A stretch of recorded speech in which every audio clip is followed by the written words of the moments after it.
Have you ever wondered what it might feel like to stand where no human foot has trod for millennia? A land so remote it seems more dream than reality. You are there now, your boots crunching over frost that smells faintly of ancient pine, and something older, something lost. Ice sheets stretch to the horizon, catching the low sun in blinding flares, while distant peaks jut like the spines of sleeping beasts. You sense a quiet so absolute that even your thoughts feel loud. And yet you are not entirely alone, Hyperborea whispers beneath your feet. Historians still argue whether it was a literal place or a myth spun from the dreams of seafarers, but you feel it beneath your skin. Picture this: a continent farther north than anyone dared sail, verdant and warm under a sun that barely set its rivers wide and winding, feeding forests that hum with life. You imagine mammoths grazing beside translucent lakes, the wind carrying the scent of unknown flowers, flowers that might have held medicinal secrets lost to the ages. Oddly, some fringe theorists claim Hyperboreans even used crocodile dung sunscreen to protect themselves from the strange northern sun, a bit of levity in the otherwise solemn landscape. You chuckle, imagining a tribe of ice-tanned philosophers applying muck with great seriousness. Reality check: there's scant physical evidence. The earth has shifted, melted, submerged, and scoured these places with glaciers and seas. Yet clues linger in ancient maps, in Pindar's cryptic odes, and in Greek references to a land beyond the north wind, a place where Apollo's favor never faded. You reach into this frozen imagination and feel the pulse of a society that thrived in secrecy, hidden from the usual chronologies of empires. So before you get comfortable, take a moment to like the video and subscribe, but only if you genuinely enjoy what I do here. Post your location and the local time too. Let the world know where you are while you step into the past. The ground beneath you seems to hum. Ice caves yawn like ancient cathedrals, their walls etched with patterns that might be natural or might be the faint trace of a people long gone. You almost expect to see a figure in furs appear in the mist, a Hyperborean sentinel smiling politely at your intrusion. You trace the contours of this land, imagining the first humans who dared the Arctic extremes, their sleds sliding over frozen rivers, their fires flickering in endless nights. Mainstream history acknowledges early Paleolithic migrations into northern latitudes, but you suspect Hyperborea's inhabitants went further intellectually, spiritually, perhaps technologically. The sky overhead is a tapestry of shifting light auroras dancing with eerie precision, as if celebrating your arrival.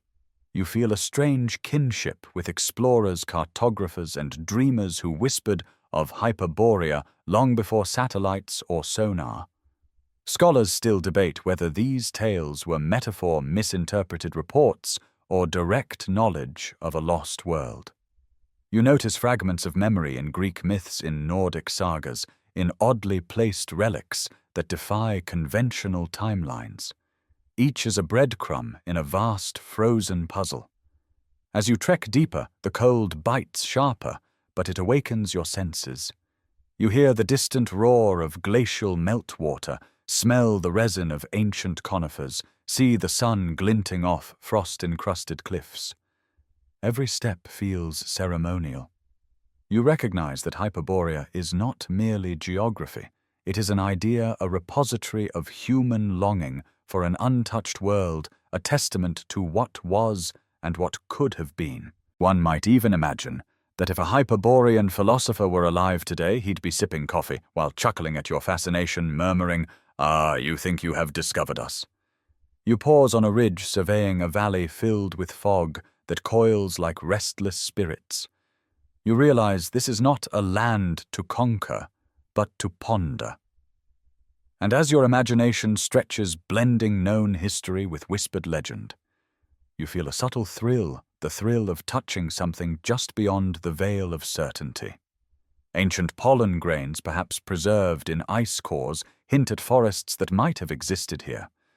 Fringe researchers propose Hyperboreans cultivated crops unknown to southern civilizations.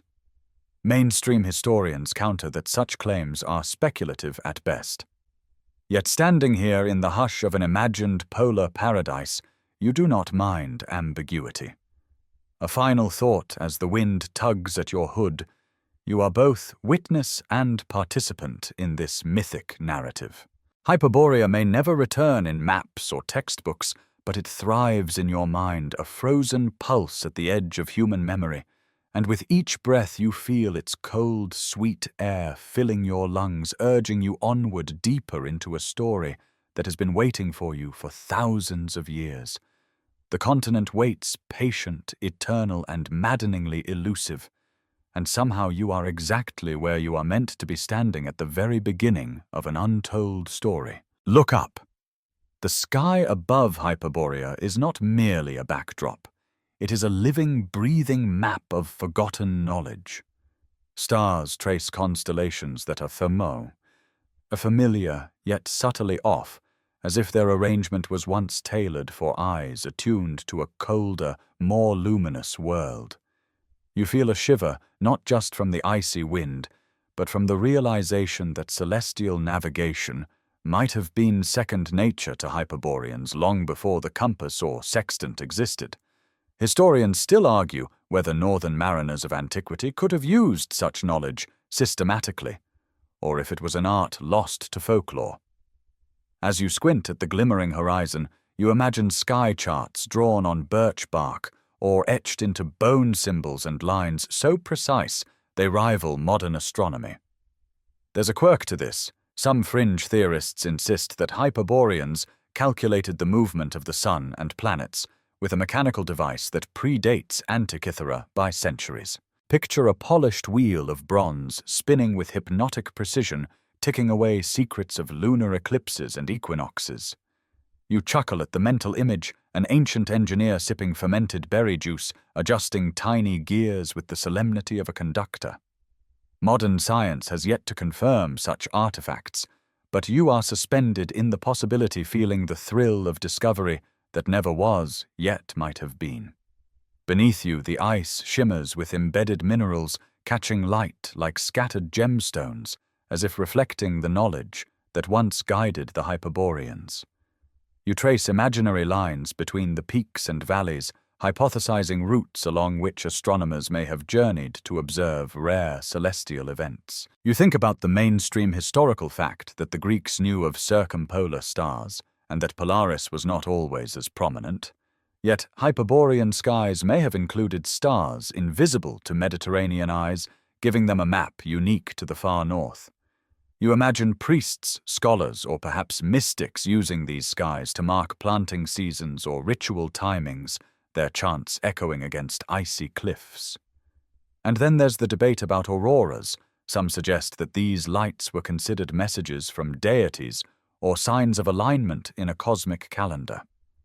You can almost hear the murmurs of observers long gone, recording the green and violet ribbons in meticulous notebooks, noting shifts, predicting patterns. Fringe accounts go further, claiming Hyperboreans could interpret the auroras like a Morse code from the heavens, their meanings lost, but their wonder recorded in mythic memory. You note that mainstream historians remain skeptical. There is no hard evidence, only tantalizing conjecture. Yet standing here beneath a sky alive with dancing light, skepticism feels irrelevant. The air smells faintly of ozone, a reminder that you are not just imagining physics is at play. Solar winds colliding with the magnetic field in a spectacle your mind has always yearned to see.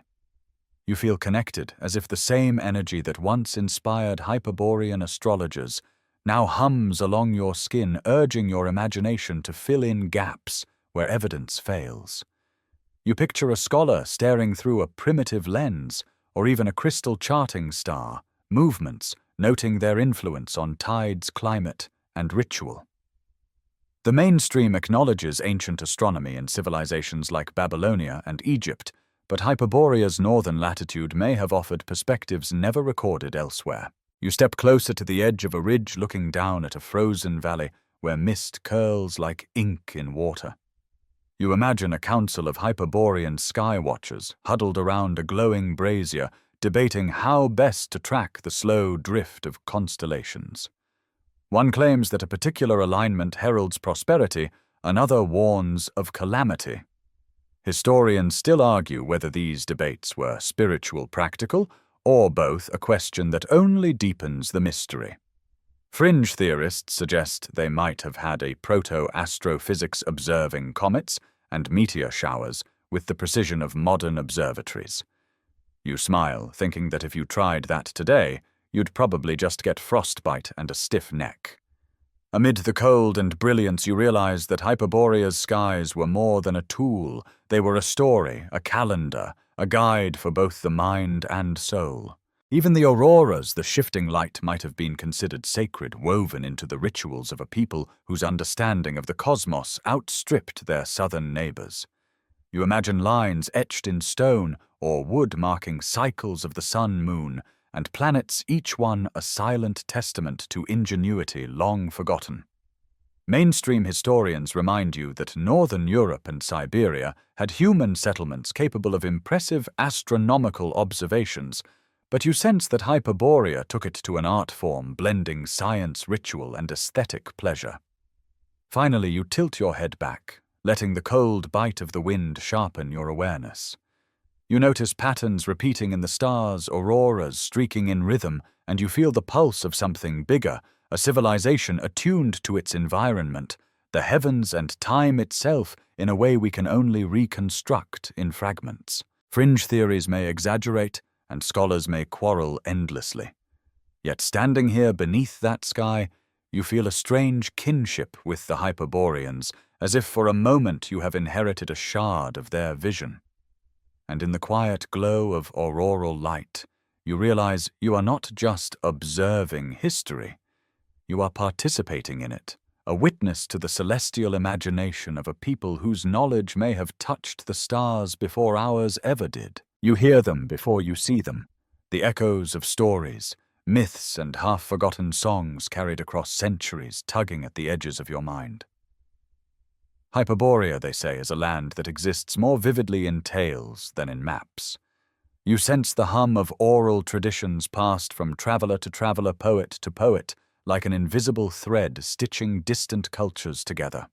Historians still argue whether these myths reflect real places or merely the human yearning for a perfect sunlit paradise beyond the known world. Yet you feel their pull the way the wind bends, carrying whispers of long-gone voices through icy canyons and over snow-bound plains. Consider the Greek poet Pindar, whose odes speak of Hyperborea as a land where the sun shines longer, where Apollo journeys, and where life flows with ease unimaginable to Mediterranean sensibilities. You imagine Hyperboreans dancing beneath perpetual sunlight, offering gifts to gods who may have never existed outside their imagination. Fringe theories suggest that the Hyperboreans themselves left encoded messages in these songs, anticipating future civilizations, deciphering them millennia later.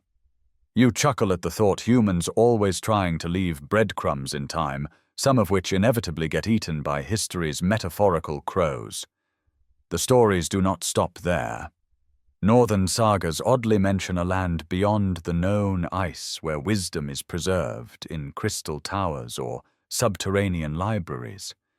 You can almost hear a Hyperborean bard strumming a primitive harp, recounting deeds of travelers who charted rivers that no longer exist.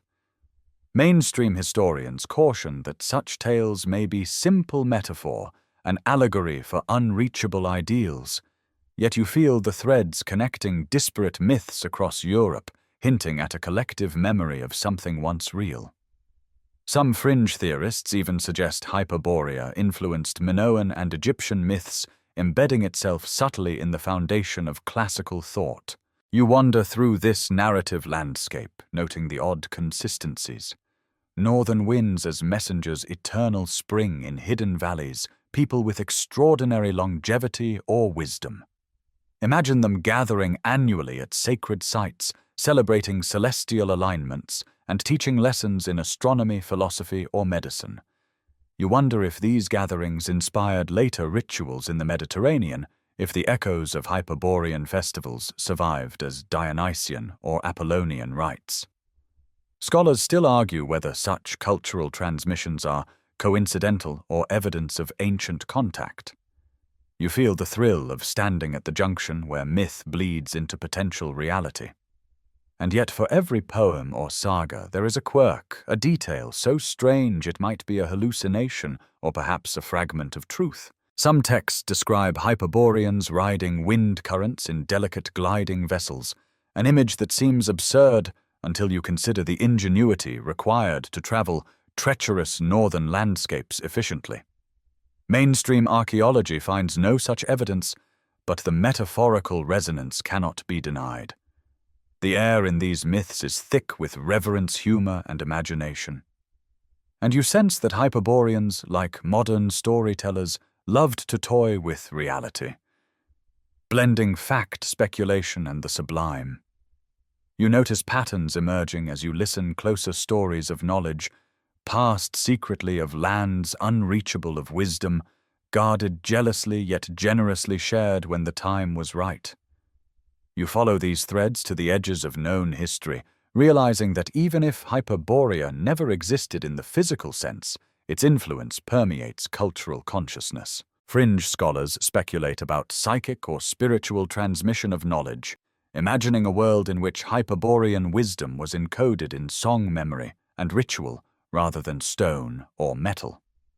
You smile, thinking that perhaps the greatest artifact is not bronze or gold, but the enduring resonance of a story that refuses to die. As twilight creeps over the icy plains, the echoes of laughter, debate, and song settle around you like snowflakes. You catch glimpses of life in these whispered tales, children running across endless meadows, elders lecturing under the aurora, hunters returning triumphant from distant fjords. Even the mainstream admits that oral tradition is a remarkably accurate vessel for preserving human experience.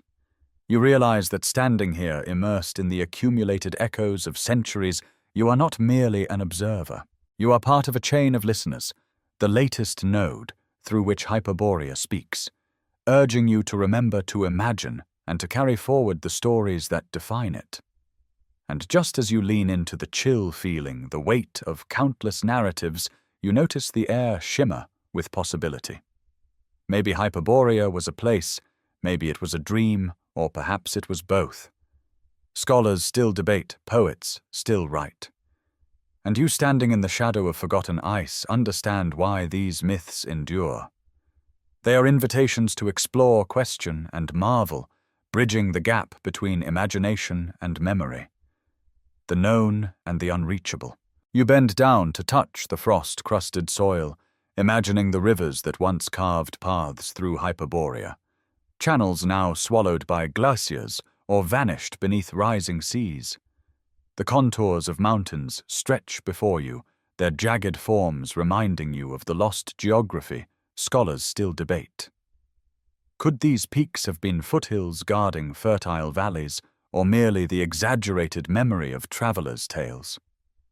You run your fingers along ridges, picturing rivers glinting like silver ribbons, winding past settlements that time has erased. Mainstream science acknowledges that Ice Age meltwaters reshaped much of northern Eurasia. Yet fringe researchers argue some waterways may hint at submerged Hyperborean lands. You chuckle at the thought of modern explorers in wetsuits, scanning frozen lakes for clues only to find ancient fish fossils and perhaps a wayward boot. As you climb higher, you spot patterns etched into the terrain. Erosion sediment deposits and strange formations that might have once been hills, lakes, or sacred mounds. Ancient maps sometimes depict lost islands or unusual northern features that align with what you see here, suggesting that cartographers glimpsed traces of something real. Scholars still argue whether these maps are accurate records of geographic knowledge or flights of fancy, but you feel compelled to trust the hints scattered across centuries. You imagine Hyperborean engineers designing irrigation channels using topography to maximize agriculture, their rivers flowing with both purpose and beauty. There's a quirky notion you can't resist, some fringe theorists claim. Hyperboreans built labyrinthine tunnels beneath mountains, tunnels used for trade ritual or secret experimentation. You grin picturing tiny explorers with lanterns bumping into frost-encrusted stalagmites while arguing about the ethics of stealing a Hyperborean artifact. Even if this is unlikely, the idea sparks the imagination. You imagine those tunnels as repositories of knowledge, storing astronomical charts, herbal remedies, and cryptic writings. Mainstream archaeology points to Northern Europe's Ice Age caves and underground structures, but nothing definitively Hyperborean, yet the possibilities feel thrilling.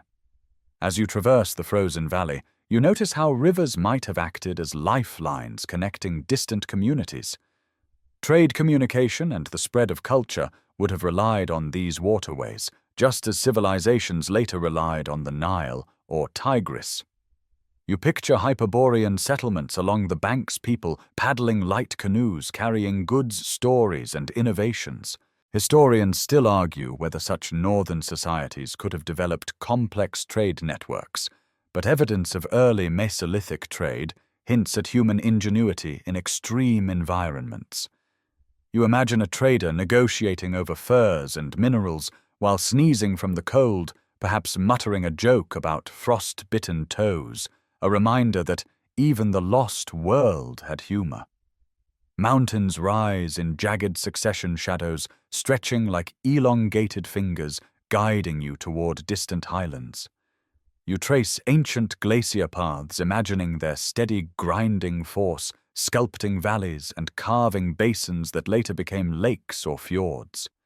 Fringe researchers speculate that some of these formations were intentionally modified by Hyperborean engineers, creating ceremonial landscapes aligned with the stars.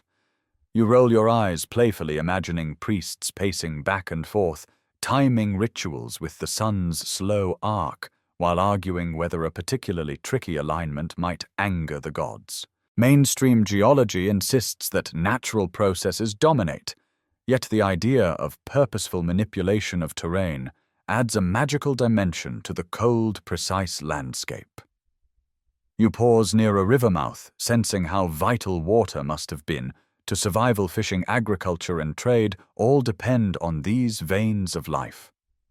Pollen records suggest that forests once extended farther north, creating corridors for animals and humans alike.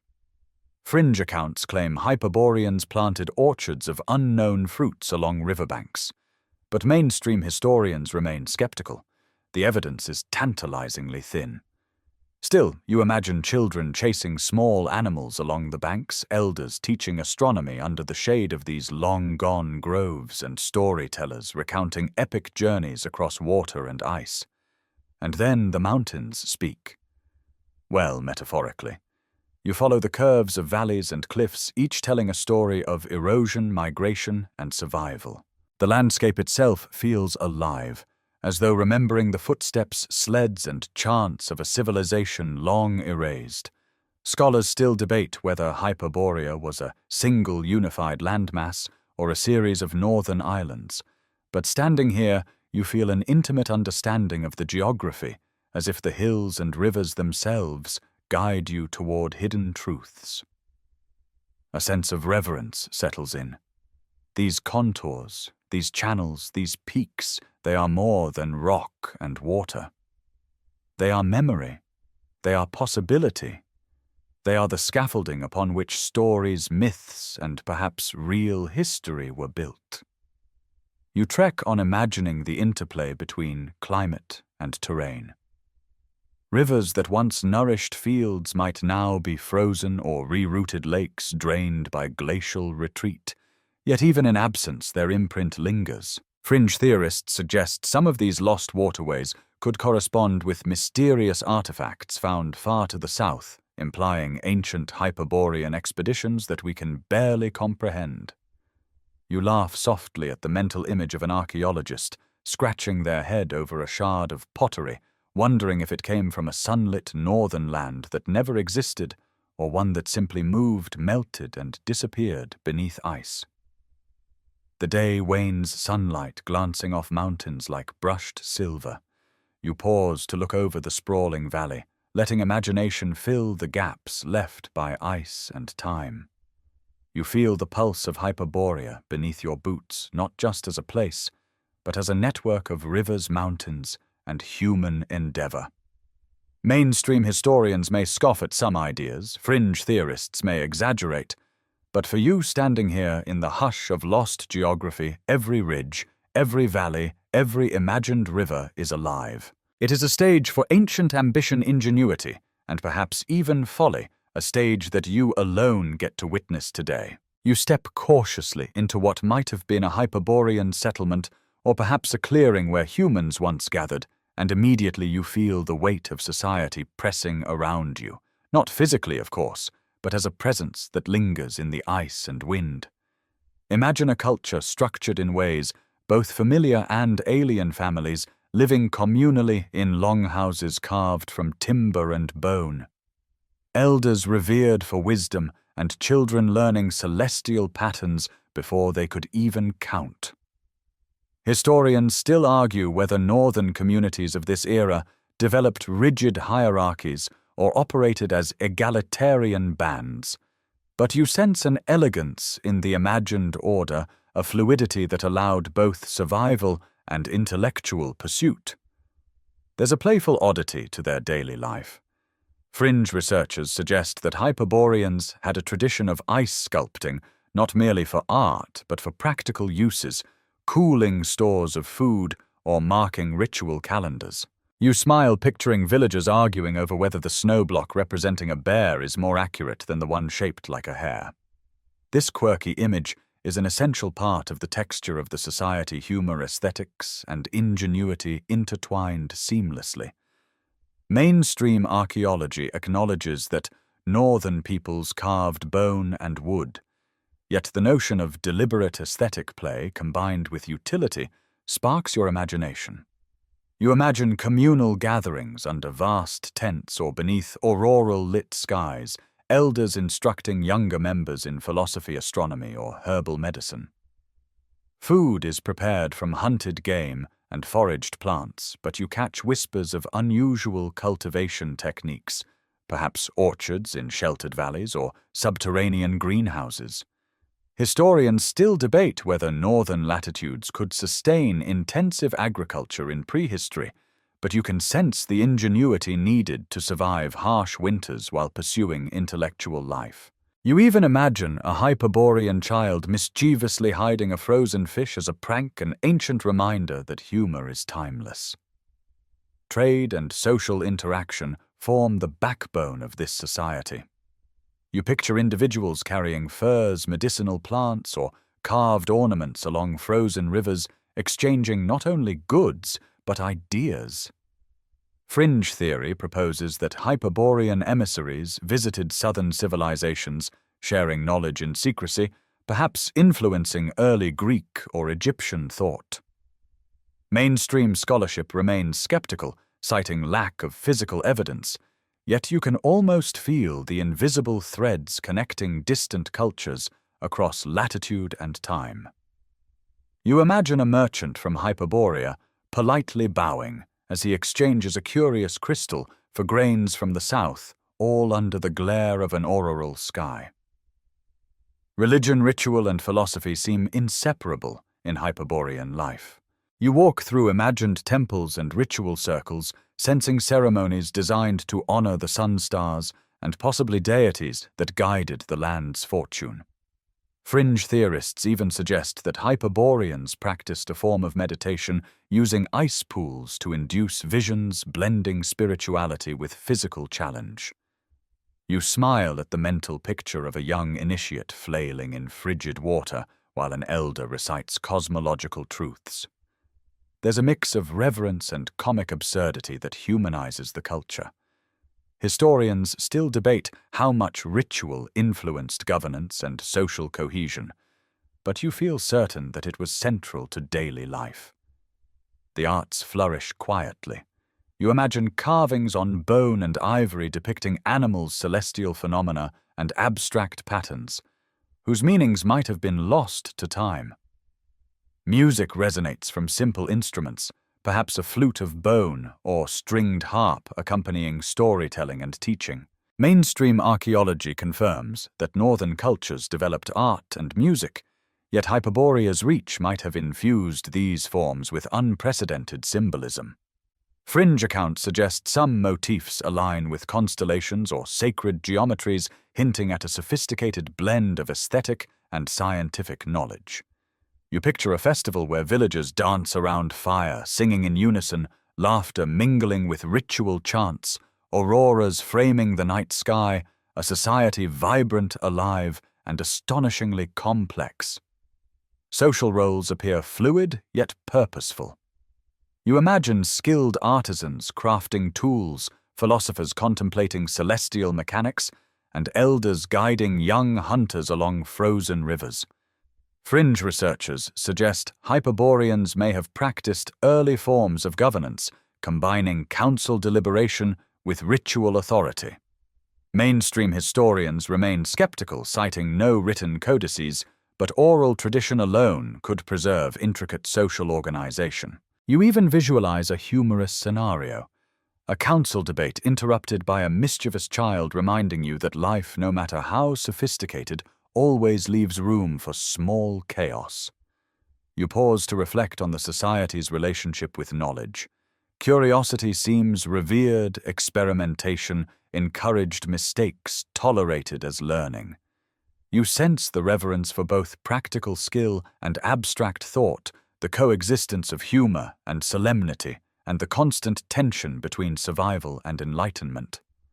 Historians still argue whether northern Paleolithic groups could achieve such balance, but you can feel it in the imagined cadence of daily life, hunting, crafting, observing, celebrating, laughing, and pondering. Hyperborea in this vision is more than a lost land.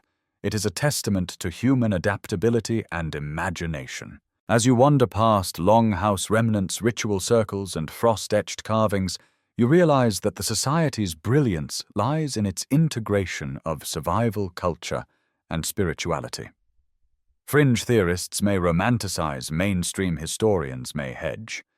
Yet you cannot deny the compelling vision of a people thriving at the edge of the known world, blending utility, art, and wonder in ways that leave echoes long after their physical traces vanish. And as twilight casts a pale glow across imagined rooftops and communal fire pits, you sense that this society, its humor, devotion, and wisdom still speaks to you across the millennia, inviting you to witness, imagine, and cherish a civilization that time almost forgot. You stumble upon what seems like the remnants of Hyperborean ingenuity, though you quickly realize the physical evidence has largely surrendered to ice and time. Still, you can almost see the outlines of curious devices mechanisms that hint at knowledge far beyond what you might expect from a pre-Metal Age society. Imagine gears carved from bone-polished stones, arranged like a primitive abacus, or perhaps sundials that double as ritual instruments. Historians still argue whether northern Paleolithic groups possessed any proto-technological innovations, but you feel the thrill of imagining machines that might have measured time, celestial movement, or even served ceremonial purposes. A quirky thought crosses your mind. Fringe theorists claim some Hyperborean devices could amplify sound or light, possibly used in rituals to awe participants. You grin at the absurd mental image of a Hyperborean priest cranking a wooden mechanism to make eerie tones echo across a frozen valley, while apprentices cover their ears and laugh. Mainstream archaeology finds no such devices, but your imagination fills the gap with wonder, and you note how these small absurdities make the past feel vibrantly human, not merely academic. Technology is not merely functional. It is embedded into daily life. You envision tools for hunting, fishing, and farming, crafted with extraordinary precision from bone wood and rare metals scavenged from the surrounding landscape. Fringe theorists suggest some of these implements may have had multiple purposes, doubling as ceremonial objects or astronomical markers. Mainstream historians accept that northern civilizations developed specialized tools, yet the breadth of their innovation remains unclear. You imagine a hunter pausing mid-snowfall to adjust a multi-purpose spear, grinning at the cleverness of ancestors who lived in harmony with the extreme environment. You feel drawn to the concept of Hyperborean energy. Could they have harnessed natural forces, water flow, wind, or even the reflective power of ice for practical or ceremonial purposes?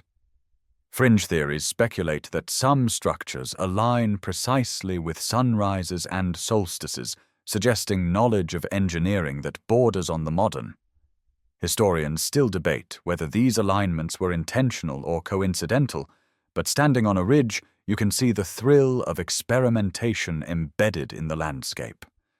It is easy to imagine their engineers walking back and forth, testing angles, measuring shadows, laughing when calculations go awry, much like we do today. Even mundane objects seem extraordinary in Hyperborean context. You picture containers designed to preserve food, keep water from freezing, or transport fragile items across icy rivers. Some fringe theories suggest that Hyperboreans may have even experimented with materials unknown to the south. Substances harvested from northern flora and fauna, or perhaps treated in ways now lost. You smile at the mental image of a villager holding a vial of icy sap, proudly explaining that it will preserve berries until spring, while a neighbor mutters something about inventive insanity. Mainstream science nods at human ingenuity, yet cannot confirm such exotic materials. Trade and innovation likely fueled each other. You can see artisans and inventors sharing techniques combining practical knowledge with creative flair. Some fringe accounts suggest Hyperboreans designed navigational instruments far superior to anything in the Mediterranean, perhaps integrating astronomical and environmental data to traverse treacherous northern seas. Historians still argue whether any such devices existed or survived, but you feel the pulse of intellectual curiosity and practical skill driving their civilization. You imagine apprentices racing to assemble devices, eager to impress elders, or even prank them by making the machine squeak unexpectedly, a timeless reminder of human playfulness. Finally, you imagine the broader purpose of their technology. It was not merely for survival, but for understanding connection and beauty. Devices may have measured sun positions, mapped river courses, or facilitated rituals that synchronized communities with cosmic cycles.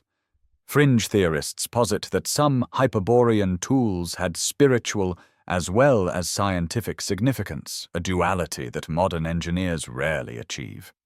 You smile at the notion of an inventor, hands coated in ice and resin, presenting a complex gear to a council of elders who nod thoughtfully before all breaking into laughter at a minor misalignment.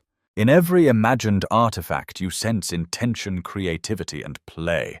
Even without concrete remnants, the outline of Hyperborean ingenuity is clear, a civilization blending functionality, experimentation, and imagination.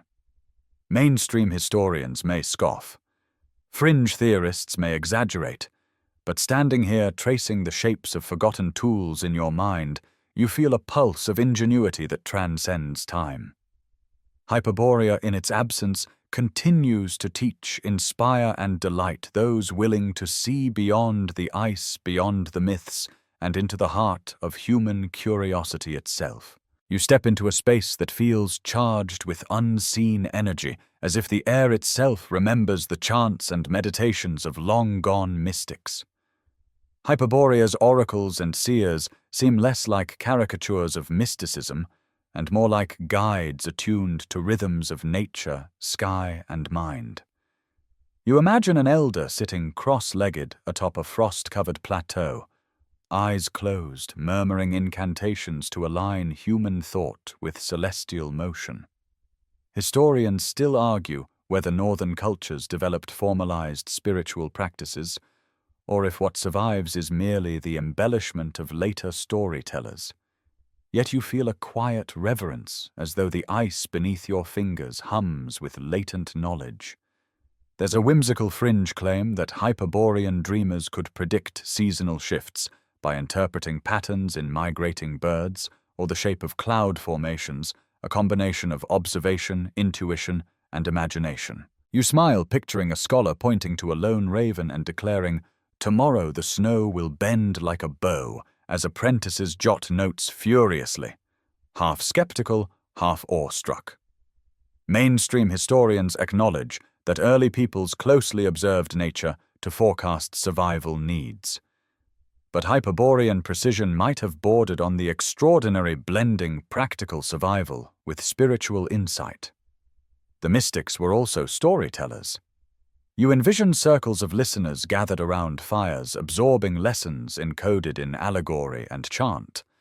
Some fringe theorists suggest these rituals included subtle exercises to enhance memory or intuition using rhythmic movement sounds or lights reflected off ice. Historians still debate whether these were conscious pedagogical techniques or ceremonial theater, but you feel the pulse of a civilization intertwining learning with reverence. You imagine a young apprentice, eyes wide, trying not to giggle at a vivid reenactment of a solar eclipse, only to be nudged by an elder with a knowing smile, wisdom tempered by humor. Oracles may have served as both guides and mediators, interpreting omens, directing social cohesion, and advising on expeditions. Fringe sources claim Hyperboreans used ice mirrors or crystal spheres to meditate on celestial alignments, practicing proto-divination that informed practical decisions about hunting, planting, or migration. Mainstream scholarship is cautious, noting that much of the evidence comes from interpretation of myths or later texts, but you can see the logic. Survival in extreme conditions requires heightened perception awareness and trust in both observation and intuition. You wander further, imagining a council of seers debating the trajectory of a comet. Their arguments echo through time, suggesting a proto-scientific method disguised as ritual. Fringe theorists posit that some oracles could see lunar cycles reflected in the shadows of ice cliffs, translating abstract patterns into tangible advice for their communities. Historians still argue whether Hyperborean practices were symbolic, practical, or some blend. But as you picture the scene, the interplay of seriousness and playful absurdity becomes clear. One elder dramatically interprets a shadow, while another sneaks a laugh at the youngest apprentice tripping over a sled. Music and rhythm likely accompanied these mystical practices. You imagine chants punctuated by bone flutes or percussive instruments modulating brainwave patterns to enhance focus or trance. Fringe claims even suggest that auroras were incorporated into ritual timing, their movements signaling optimal moments for meditation. Scholars remain divided, citing lack of physical artifacts, yet standing here you feel a tangible sense of purpose and rhythm in Hyperborean spiritual life. Humor punctuates solemnity. An apprentice might accidentally startle a snow hare mid-ritual, causing quiet laughter to ripple through the circle, reminding you that even in the pursuit of cosmic understanding, levity endures. You consider the societal impact of these mystics. Beyond ceremonies, they may have advised on agricultural planning, migration routes, and diplomacy with neighboring communities. Their wisdom was practical, their insights respected, and their methods, though cloaked in ritual, reveal a sophistication that rivals modern intuition and pattern recognition. Fringe theorists imagine that Hyperborean seers may have predicted celestial events centuries ahead, their records encoded in song or ice-carved tablets. Mainstream historians caution that much is conjecture, yet you feel compelled to honor the ingenuity of their observation and the delicate balance of imagination and evidence. As the auroral light fades into twilight, you sense that these mystics, oracles, and dreamers were the lifeblood of Hyperborean intellectual and spiritual culture. They bridged nature society and the cosmos, guiding their people with wisdom, humor, and a touch of audacity. You feel yourself swept along in their rhythm, imagining chants, whispered insights, and playful mischief echoing across frozen valleys. Whether real, exaggerated, or partly imagined Hyperborean mystics leave a legacy, a reminder that observation, intuition, and wonder are timeless companions to human curiosity, shaping societies as profoundly as any technological advance. You follow imagined trade routes stretching across Hyperborea's frozen expanses, picturing sleds gliding over ice rivers, carrying canoes laden with furs, minerals, and mysterious artifacts. Commerce here is more than mere survival. It is a lifeline connecting distant communities, a conduit for ideas as much as goods.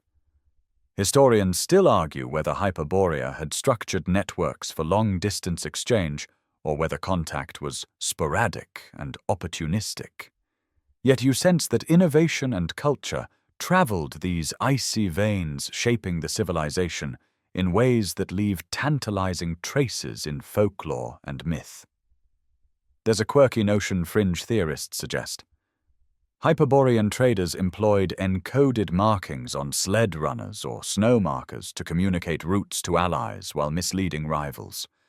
You imagine a trader slipping a subtle glyph into the snow, another squinting to decode it, perhaps chuckling at the cleverness.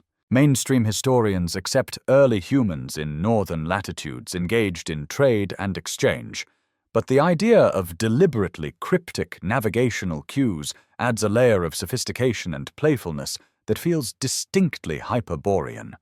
Travel itself is a challenge that shapes society. You imagine voyagers navigating glaciers, frozen rivers, and sudden storms, relying on maps, stars, and local knowledge. Fringe accounts suggest Hyperboreans may have had lightweight vehicles or sled innovations unknown elsewhere, allowing faster, safer transport across treacherous terrain. Scholars still debate whether such ingenuity could have been sustained in an extreme northern climate. Yet the combination of necessity, curiosity, and creativity seems entirely plausible as you picture a caravan pausing at a shelter carved into a cliff, sharing stories and food laughter carrying across the ice. Trade brings cultural exchange. You envision artisans teaching weaving techniques to distant villages, musicians traveling with flutes or stringed instruments, and storytellers passing myths from one settlement to the next. Fringe theories propose that some Hyperborean objects, jewelry, carved talismans, or geometric tools reached Mediterranean civilizations, possibly inspiring art or ritual. Historians remain skeptical, citing lack of concrete evidence, yet the patterns of idea migration are compelling. You imagine a Greek merchant inspecting a curious carved stone, marveling at its precision, while a Hyperborean nods bemused by the southern fascination with northern aesthetics. Markets, gatherings, and exchanges are not purely economic. They reinforce social cohesion. You picture communal feasts where goods are bartered, tales are exchanged, and innovations are demonstrated. Fringe accounts suggest some gatherings doubled as informal academies, where knowledge of astronomy, medicine, and engineering was shared. Mainstream historians argue that evidence for such sophisticated learning networks is minimal, but imagining these interactions reveals a society thriving on collaboration, wit, and practical wisdom. Perhaps an apprentice accidentally demonstrates a clever tool in the wrong way, sending roasted fish flying, eliciting laughter and creating a lesson remembered for decades, a small but vital part of cultural continuity. You contemplate long-distance trade and travel across water. Hyperboreans may have used frozen rivers as highways in winter and canoes or rudimentary boats in summer, connecting valleys, forests, and fjords. Fringe researchers suggest occasional sea voyages toward more temperate lands, a kind of northern diplomacy that left subtle traces in myths and artifacts far south.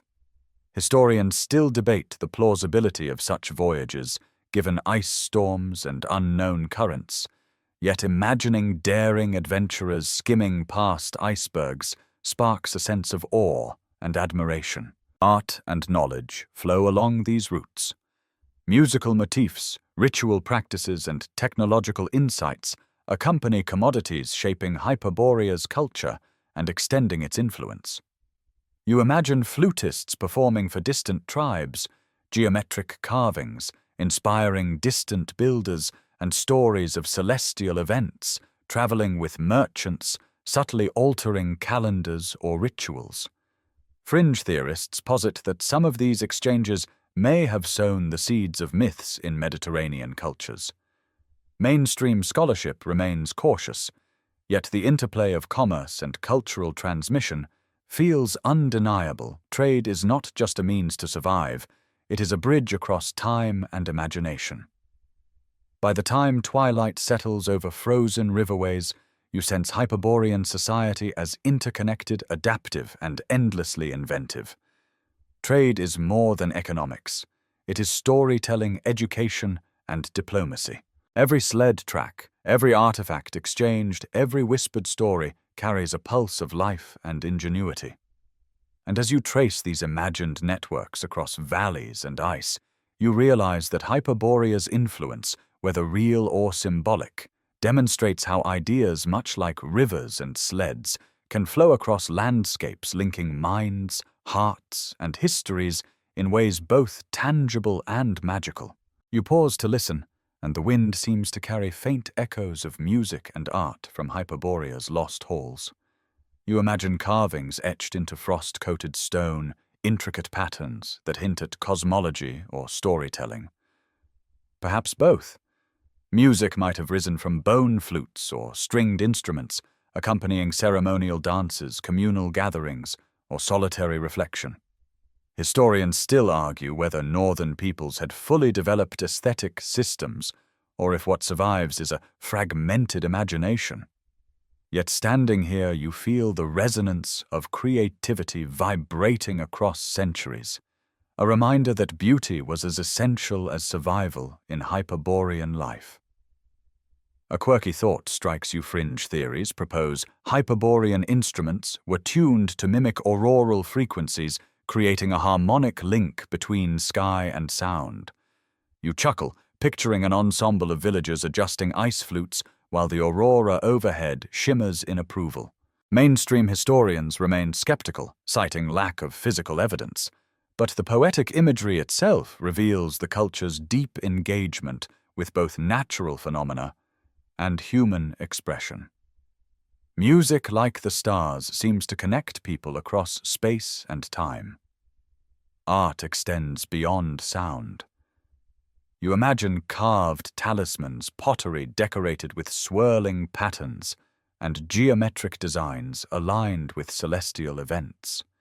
Fringe theorists even suggest some sculptures held in coded knowledge, mathematical, astronomical, or philosophical.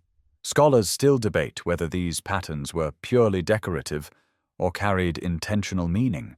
You see apprentices tracing symbols into soft stone elders, observing, occasionally chuckling when a motif resembles a wandering animal rather than a sacred symbol, a small, enduring reminder that even the most serious culture loves humor.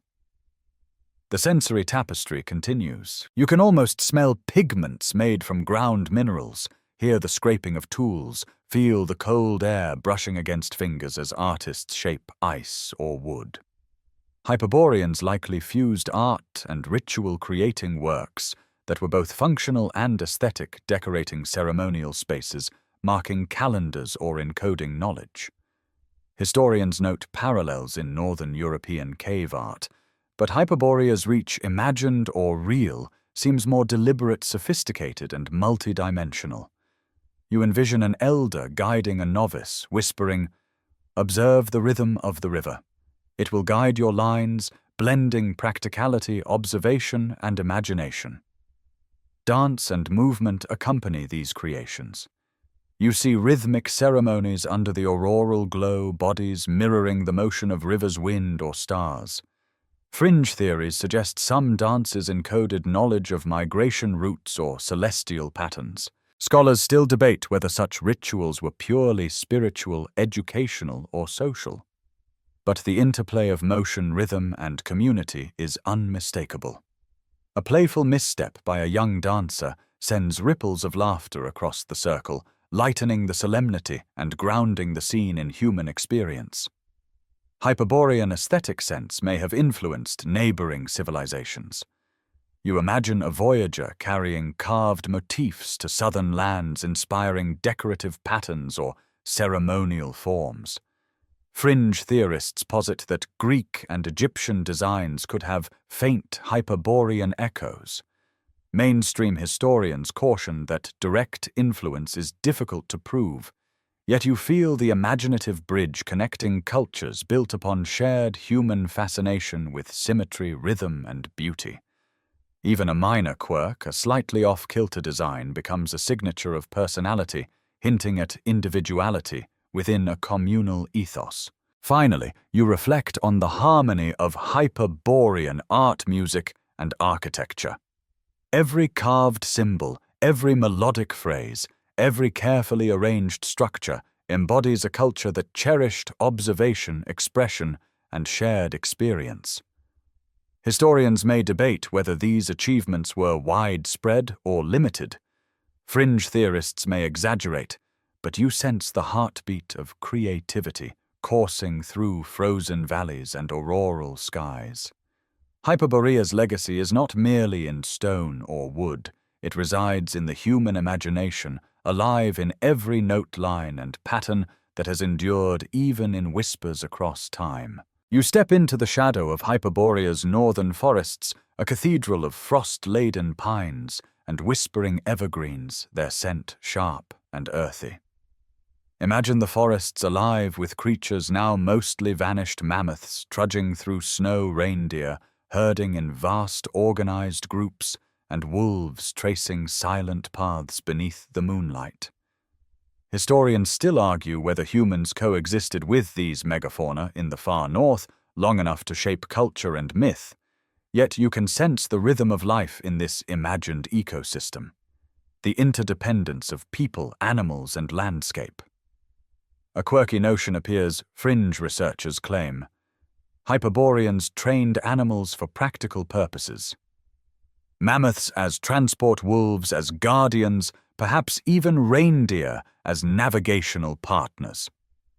You grin at the image, a young villager attempting to convince a stubborn mammoth to pull a sled while muttering complaints under their breath, the giant beast looking decidedly unimpressed. Mainstream scholars note that domestication of large northern fauna is largely unverified, but imagining it illuminates the creativity and resourcefulness required to thrive in extreme environments. You wander along a frozen river, picturing the landscape as both challenge and teacher. Hunting parties may have followed migratory patterns, mapped seasonal ice shifts, and used natural markers as guides. Fringe accounts suggest Hyperboreans had sophisticated tracking methods, encoding information about terrain predator behavior and plant cycles into songs or carvings.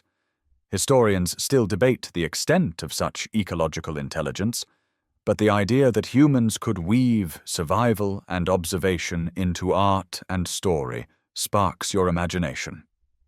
You visualize a hunter narrating the movement of caribou to a group of children, punctuating the story with gestures and humor, reinforcing both knowledge and camaraderie. You notice how forests also provided resources beyond food. Timber, resin, and plants may have been used for shelter tools, medicine, and ritual. Fringe theorists posit Hyperboreans cultivated certain trees, creating small groves to optimize materials and enhance ceremonial spaces. Mainstream archaeology confirms that northern communities utilized forest resources ingeniously.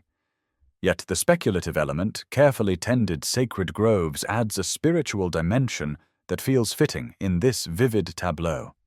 Imagine an elder whispering to a sapling, "Grow tall and guide our ceremonies," blending reverence, practicality, and imagination. The animals themselves seem almost symbolic. Mammoths embody strength and endurance, Reindeer represent migration and seasonal wisdom. Wolves embody cunning and loyalty. Fringe theorists argue that Hyperboreans embedded animal behavior into lessons for leadership, hunting, and social conduct. Historians still debate whether symbolism or pragmatic observation predominated, but you sense a dual purpose learning through observation. Storytelling and metaphor. A playful moment arises in your mind's eye, a wolf pup tugging at a child's cloak, eliciting laughter, while simultaneously teaching the youngster patience, agility, and respect for living beings. You trace ancient trails leading deeper into the forest, imagining settlements harmoniously integrated with the ecosystem. Longhouses may have overlooked clearings used for ceremonies, while nearby rivers provided fish and trade routes. Fringe theories suggest some Hyperborean villages incorporated animal motifs into construction, aligning buildings with celestial patterns and environmental markers. Scholars remain cautious, noting that these could be coincidences or later mythic interpretations. Yet the vision of human ingenuity synchronized with nature resonates powerfully. You picture a sculpted entrance shaped like a bear's head, both guardian and homage, drawing a quiet smile from visitors. Finally, you consider the forest's role in cultural memory. Beyond subsistence and tools, they fostered stories, myths, and rituals, shaping both daily life and long-term identity. Historians still argue whether Hyperborea's people were primarily practical or imbued with symbolic thinking, but your mind fills the space with both. You hear echoes of flutes mingling with the howl of distant wolves, footsteps crunching through snow, and the soft laughter of children chasing reindeer calves. In this interplay of survival, creativity, and observation, Hyperborea's northern forests become more than mere timber. They are classrooms, sanctuaries, and theaters holding lessons that continue to inspire wonder long after the ice has reclaimed its dominion. You step onto a wind-swept plateau where Hyperborea's climate both challenges and sculpts its people.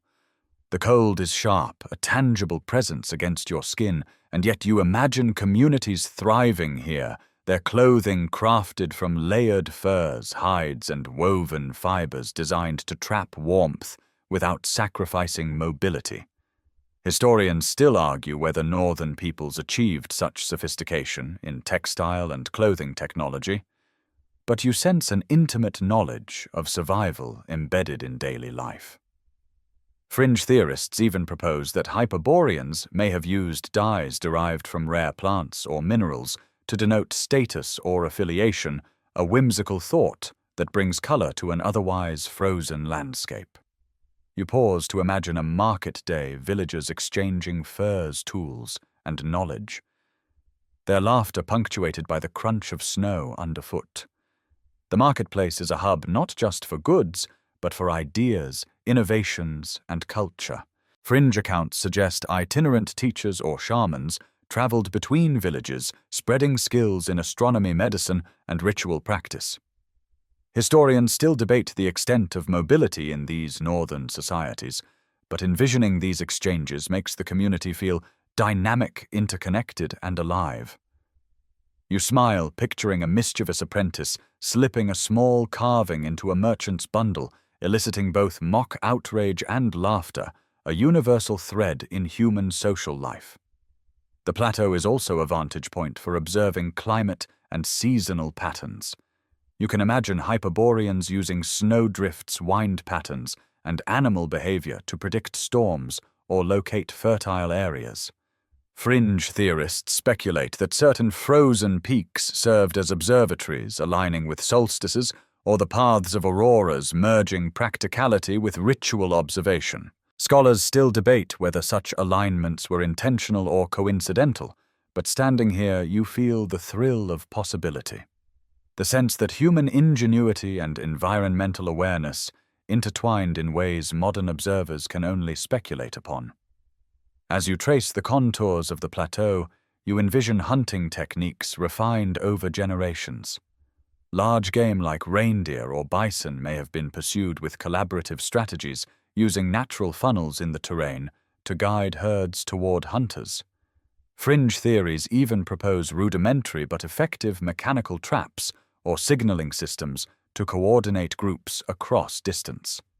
Mainstream historians note similar strategies in other Paleolithic societies, yet Hyperborea's extreme environment could have fostered innovations unparalleled elsewhere. You picture a young hunter misjudging a slope, sliding into a snowbank, prompting a burst of laughter from companions, a timeless reminder that even high-stakes survival contains humor. Shelter and settlement design reflect a sophisticated understanding of climate and landscape. Imagine dwellings partially sunk into the ground, insulated with snow or moss, oriented to maximize sunlight during brief northern days. Fringe theorists suggest ceremonial spaces were integrated into these structures, with roof openings aligned for solar or lunar observation. Scholars still debate whether such designs served purely practical purposes or symbolically reinforced cultural knowledge, but the harmony of function, environment, and ritual is palpable. You imagine families gathering inside longhouses, sharing warmth, meals, stories, and laughter, the architecture itself facilitating both survival and social cohesion. You contemplate Hyperborea's knowledge of materials. From hides and furs to bones, stones, and rare northern minerals, each element is harnessed for both utility and symbolic meaning.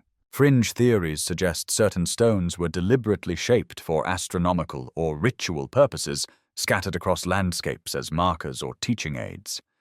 Historians remain cautious, yet the notion resonates with the larger pattern.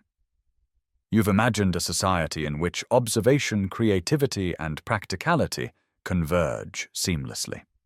You picture an elder demonstrating a small device or carved stone to wide-eyed learners, punctuating instruction with humor, curiosity, and patience, a vivid echo of timeless pedagogy. Finally, you consider the social structure evident in this imagined plateau. Cooperation, ingenuity, and ritual intertwine with everyday survival. Fringe theorists imagine councils meeting atop these heights to discuss trade migration or celestial predictions, while the wider community observes or participates in ceremonies. Historians still debate whether Hyperborea's society leaned toward hierarchical or egalitarian models. Yet in your vision, both coexist. Elders guide, learners explore, and humor and play humanize the rigor of life in the frozen north. As wind gusts across the plateau, carrying the scent of snow and pine, you sense Hyperborea not merely as a place, but as a living system of ingenuity, culture, and imagination, bridging survival knowledge and delight in ways both ancient and timeless. You descend into a valley that seems suspended between time and memory, a place where Hyperborean civilization and the raw northern wilderness merge seamlessly. You imagine rivers shimmering under a pale sun, carrying fish, and floating rafts laden with goods and knowledge. Historians still argue whether such settlements were permanent or seasonal, yet you feel a sense of continuity in this imagined landscape, a civilization adapting to its environment while weaving culture into every facet of life. Fringe theorists suggest these valleys were also centers of astronomical observation, with stones and markers positioned to track celestial cycles, hinting at a sophisticated blend of practicality and ritual. A playful thought crosses your mind. Some fringe accounts describe sled races held between villages, doubling as festive celebration and a form of skill training for hunting or warfare. You smile at the mental image of a frost-covered child clinging desperately to a sled, while the elders cheer, snow spraying like confetti, a charming mix of ceremony, sport, and community bonding.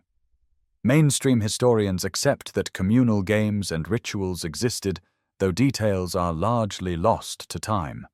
But the essence, the laughter, skill, and camaraderie, remains timeless. Trade networks pulse through the valley like hidden veins connecting communities and sustaining social cohesion. You imagine Hyperborean merchants carrying furs, tools, and rare minerals pausing at communal hubs to exchange not only goods, but stories, songs, and innovative ideas. Fringe theorists propose that these exchanges may have influenced distant civilizations, subtly embedding northern motifs or technological knowledge in Mediterranean myths. Historians still debate whether such long-distance contact was possible, yet envisioning these roots illuminates a society thriving on connectivity, curiosity, and the subtle power of shared human ingenuity. The valley's forests provide both material and spiritual sustenance. You picture woodlands harvested selectively for timber fuel and ritual artifacts, while wild game and plants supplement diets. Fringe accounts suggest some groves were deliberately preserved for ceremonial use, integrating ecological awareness with culture. Scholars still argue whether this reflects deliberate conservation or mythologized memory. But standing here, you sense a harmony between survival and reverence, a society capable of respecting the land while harnessing it. You imagine a young apprentice wandering among the trees, pausing to admire frost-covered branches, or whispering to a bird, blending observation with imagination in a manner both practical and poetic. Art continues to flow through the valley, merging with everyday life. You envision carvings on dwellings, painted patterns on clothing, and musical performances echoing between hills, each element reinforcing identity, ritual, and community. Fringe theorists suggest that some carvings encoded practical knowledge, such as migration routes or astronomical cycles embedded in aesthetic forms. Historians still debate the intent behind these artistic expressions, yet you can feel the pulse of creative energy, sustaining social cohesion and transmitting wisdom across generations.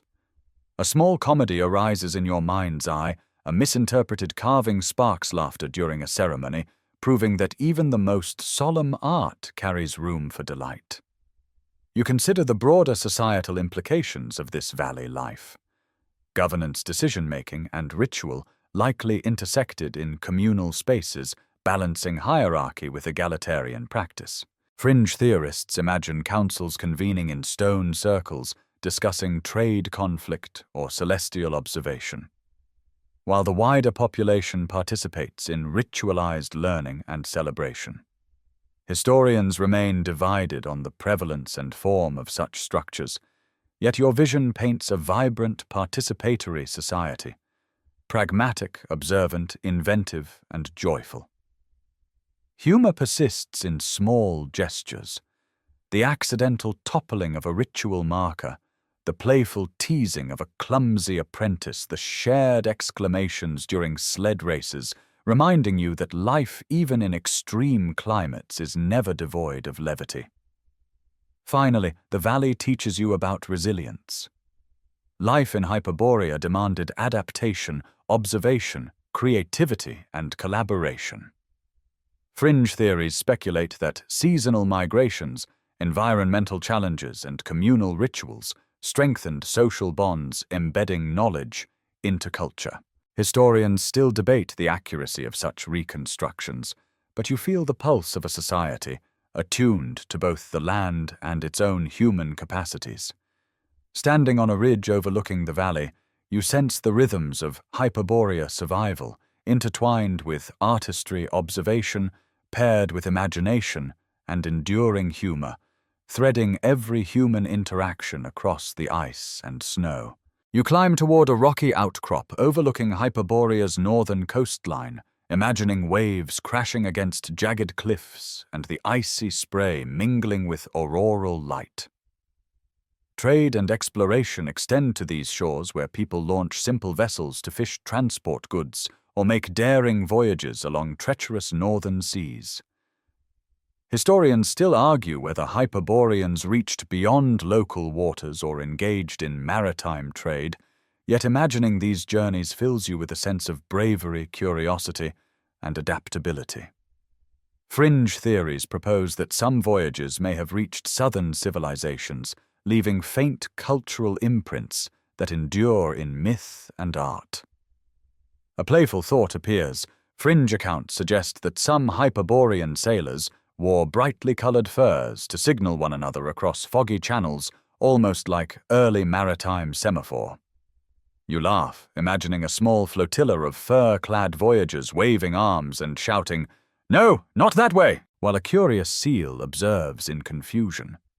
Mainstream historians remain skeptical, yet the image underscores the resourcefulness and humor necessary for life in such extreme conditions. Navigation, survival, and clever improvisation converge in this coastal theater. You envision coastal settlements as hubs of ingenuity. Fishing implements, ice-hardened hooks, and woven nets supplement the diet, while dwellings incorporate windbreaks and frost-resistant designs.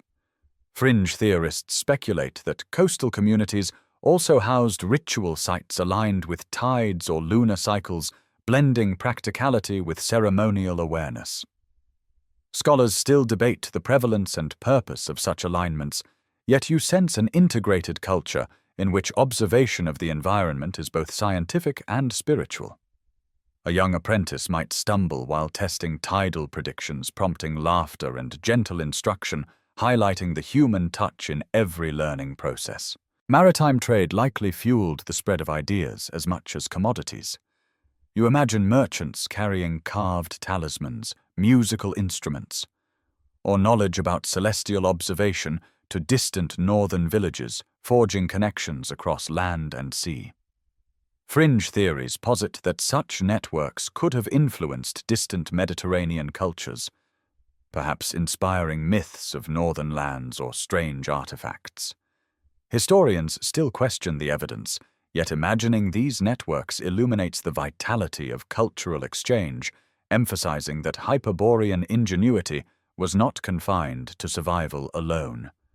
You picture an elder instructing a young sailor, demonstrating wind patterns and humorously exaggerating a storm, creating lessons both practical and memorable. The ocean also shapes myth and ritual.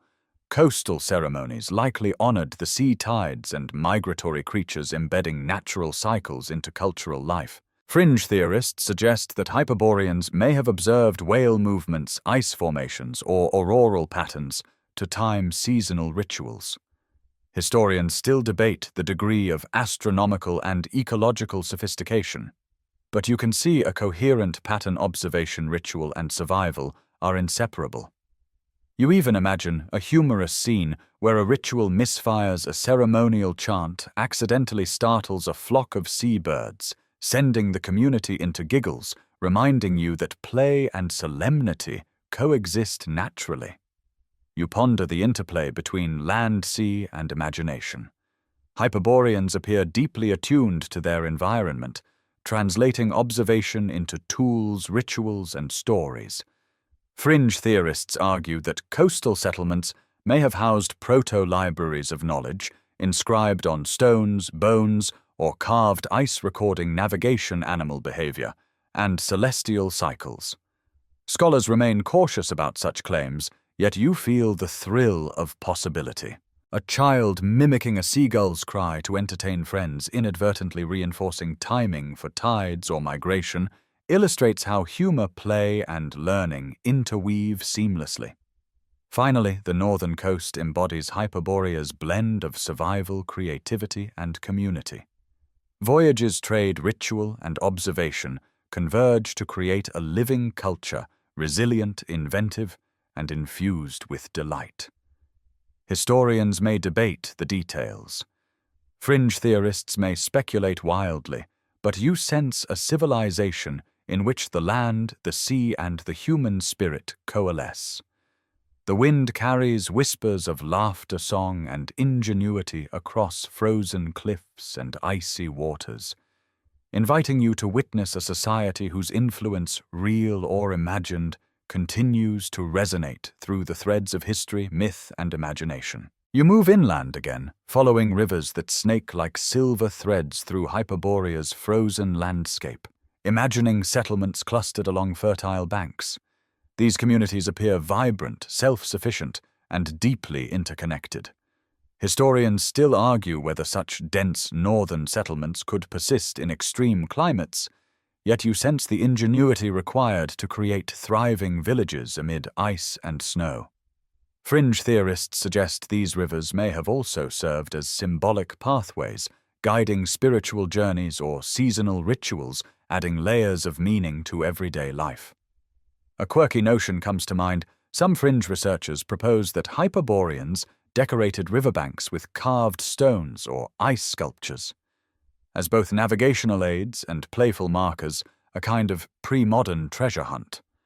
You grin picturing children chasing each other along the frozen banks, slipping on ice while elders pretend to scold, blurring the lines between utility culture and humor. Mainstream historians acknowledge that early humans marked landscapes for orientation. Though the more whimsical interpretations are debated, yet imagining them adds a delightful dimension to Hyperborean life. You imagine agriculture and food storage along these river valleys. Sheltered areas might have allowed early cultivation of hardy plants, while ice cellars preserved meats and berries through long winters. Fringe accounts even speculate on underground greenhouses or insulated pits that maintained consistent temperatures. Historians still debate the feasibility of northern agriculture at this stage, but envisioning such ingenuity underscores the adaptability and experimentation woven into everyday survival.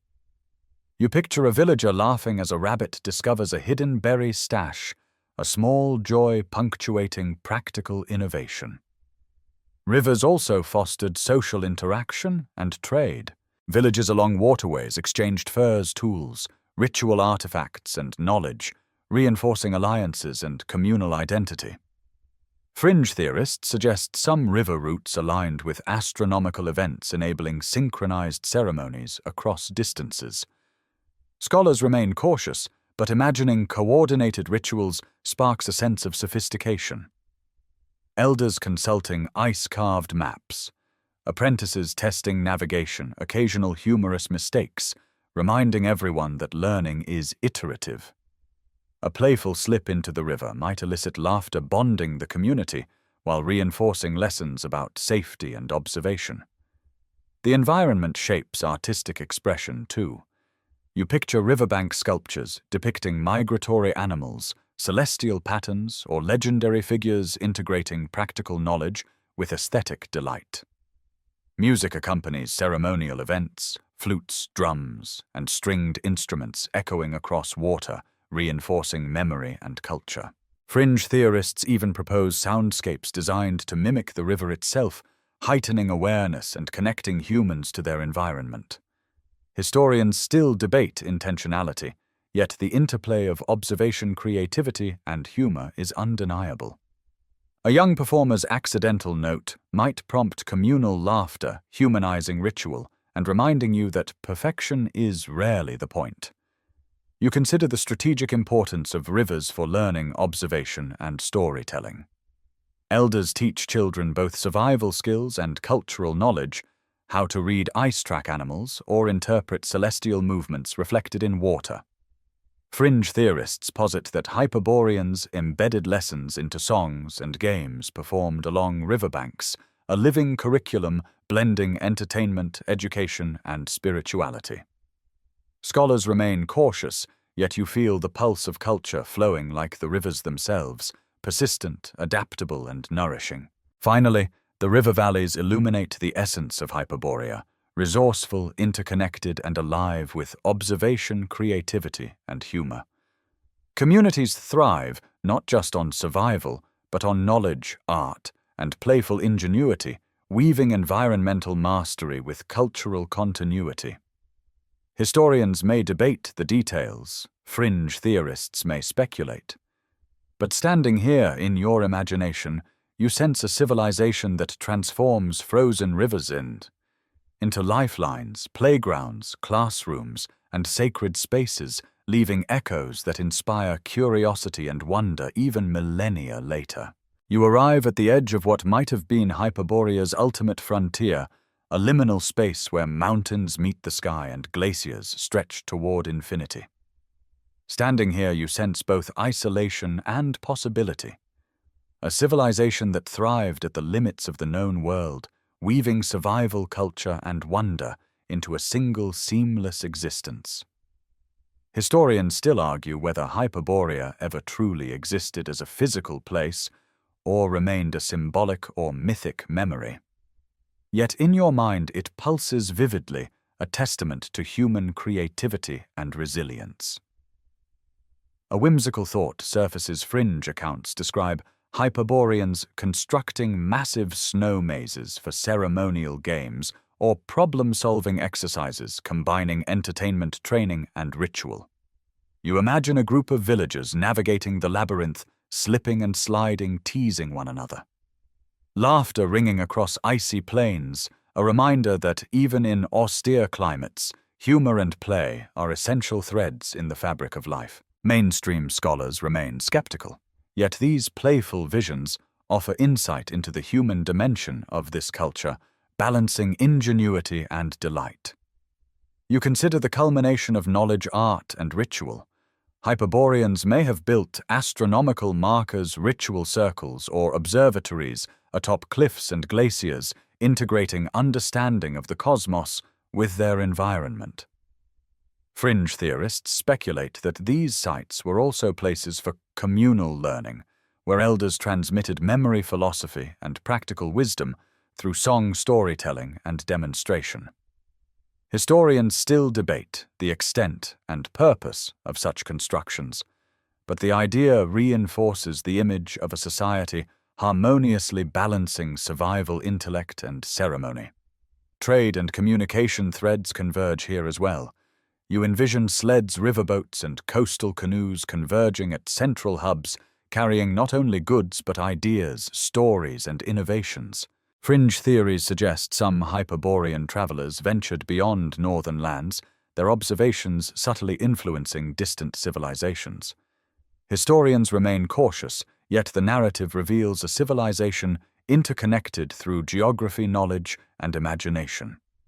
A network alive with curiosity, creativity, and humor.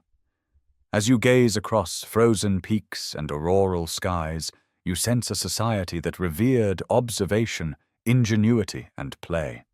Children chase shadows across snow, artisans shape ice and wood, elders guide councils, and musicians fill the cold air with hauntingly beautiful melodies.